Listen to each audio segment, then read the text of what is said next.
Before we begin, please hit that like button, share, and subscribe for more. Thanks for being part of the story. It was back when I was young.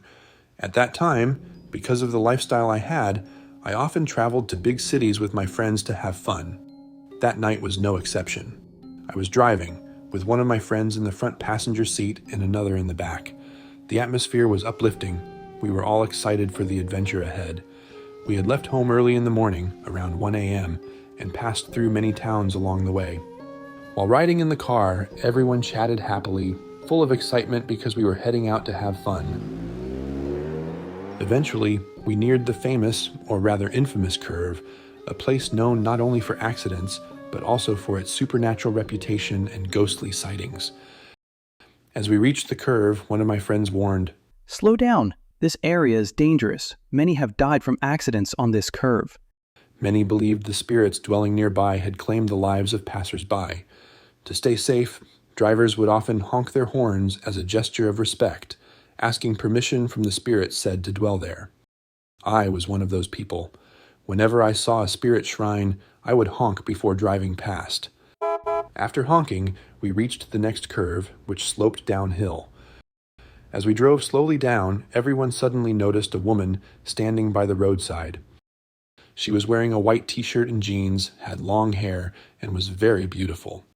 Since the car was full of men and it was late at night, we probably wanted to act chivalrous, or maybe just flirt a little. One of my friends who was sitting in the back seat shouted, Stop, pull over.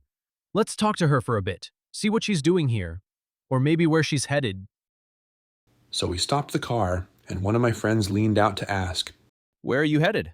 She replied, "I'm going to the city." Though she spoke slowly, her voice was clear and steady. Another friend in the back seat asked, "Aren't you scared standing out here alone in the dark in such a deserted place?"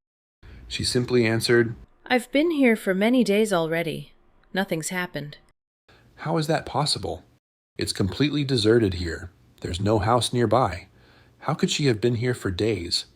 But my wondering was interrupted when she asked, "So, will you take me with you? It's very late." Sure, if you want to go, hop in. Everyone thought the same thing. Since we were headed that way anyway, having a female companion join us wasn't a problem. In fact, it made the trip even more pleasant now that we had a girl riding with us. The ride instantly became livelier. We continued with casual conversation. We asked, "We're going to spend a few days in the city. Want to join us? Where are you staying?" She told us she was staying at a dorm near the hospital. We asked what she did for work, and she said she was a nurse. "Oh, you're a nurse? Then what were you doing out there?" She explained that she had just returned from a training course in another city, had stopped in the province to drop off a friend, and was now heading back to work in the city. She smiled as she spoke, and my friend sitting next to her was smiling too. She looked cute, and everyone noticed she smelled wonderfully fragrant. The whole car was filled with her scent. The friend in the back asked, "What perfume are you wearing? It smells so good." She replied, "It's not perfume, just regular powder." "It must be some expensive powder. It smells amazing." he said, but she insisted, "No, just plain powder, nothing else. My body is naturally fragrant." As the car swayed, the friend sitting beside the girl accidentally brushed against her arm and suddenly said, "Wow, why is your body so cold?" She replied that she had been standing there for so long that, of course, she would be cold. The way she spoke showed no sign of fear at all, even though she had been standing there all alone.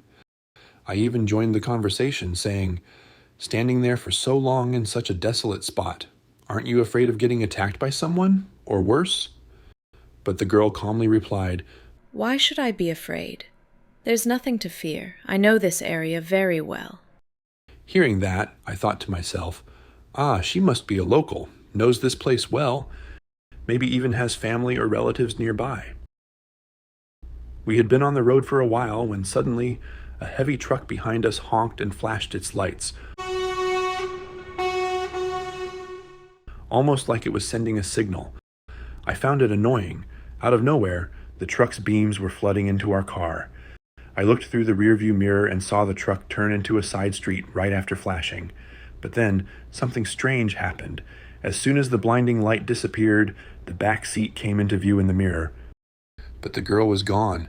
The rearview mirror was large and angled perfectly to show the entire back seat. It should have shown her sitting there, yet when I looked, she wasn't there, only my friend talking as if she were still there. Unsure, I adjusted the mirror, tilting it slightly, changing the angle, but still couldn't see her. I rubbed my eyes 2 or 3 times, still the same. Finally, I turned my head to look directly into the back seat, and there she was, sitting as usual, chatting casually with my friend in the back. I froze. I didn't know what to do. I was terrified, paralyzed, unsure of what was happening. I wanted to alert my friend beside me, but I didn't dare say anything out loud because something inside told me not to, afraid the girl might do something. My imagination ran wild. I tried signaling to my friend, meeting his eyes, blinking, nodding slightly, trying to hint, but he misunderstood, thinking I was signaling something about flirting with the woman like, Hey, are you into her? He brushed me off, saying, Yeah, we'll talk about that later. I shook my head, signaling, No, not that, until he grew annoyed and snapped. What the hell is wrong with you? Finally, I leaned over and whispered, Look in the mirror. But he looked out the side view mirror instead, then turned back, complaining. What are you making me look at? There's nothing out there. Still, he sensed something was wrong. He could read the panic on my face. I placed my hand on the rearview mirror, tilting it toward him, urging him to look. The moment he did, he froze too. His face drained of color, and he sat there in shock. I asked, You see it, don't you? He said nothing, just turned his body and looked directly at the back seat. When he turned back, I saw that his face had gone deathly pale with fear. We stared blankly ahead, speechless, for minutes. We didn't say a word. My foot stayed on the gas. I couldn't move. My body was frozen in fear. A while later, while we in the front sat frozen in terror, the friend in the back, oblivious to what was happening, was still laughing and chatting with the girl. But then, suddenly, my friend beside me shouted, Hey, there's a temple up ahead. Without thinking, I swerved straight into the Buddhist temple entrance, hoping a monk could offer some kind of deliverance. As soon as we passed through the temple gate, my friend and I turned to look behind us and were stunned. The woman had vanished. The friend in the back, who had just been talking to her moments earlier, sat dumbstruck, eyes wide with disbelief. All the car doors were still closed. We hadn't heard a single one open. We stared at each other in horror, then turned again toward the back seat. The spot where the girl had been sitting was now empty. The friend in the back sat frozen, eyes wide, his hand still suspended midair, as if it had been holding hers just seconds ago. The car, once filled with her sweet fragrance, was now reeking of a foul, rotten stench. When the car finally came to a stop, the friend in the front passenger seat flung the door open and bolted out, screaming. I tried to follow, but as I pushed myself up, I realized I had no strength, not even enough to leave the seat. After sitting paralyzed for several minutes, I finally gathered enough will to step out and tried to drag my friend from the back seat. He was still dazed, barely coherent, unaware of where he even was. When I looked down, I saw his pants were soaked. He must have wet himself from shock. Meanwhile, the other friend had already run to the monk's quarters. When we arrived, a monk was waiting there with our terrified companion. The monk asked, What happened? Why are you in such a state? I told him everything. He nodded slowly and said, Again? That's not unusual around here. Many have seen her too. I asked, Who was she? The monk replied, The nurse. Yes, the same one you saw. Many others have encountered her as well. Later, we learned she had died in a car accident right at that curve, only a month ago. That night, I remembered seeing a wrecked car hidden in the bushes not far from where she'd been standing. I had assumed it was just an old, abandoned vehicle from a past accident. Then it hit me. That wrecked car had belonged to the girl. Since it was no longer drivable, she must have been trying to hitch a ride to work, never realizing she was already dead.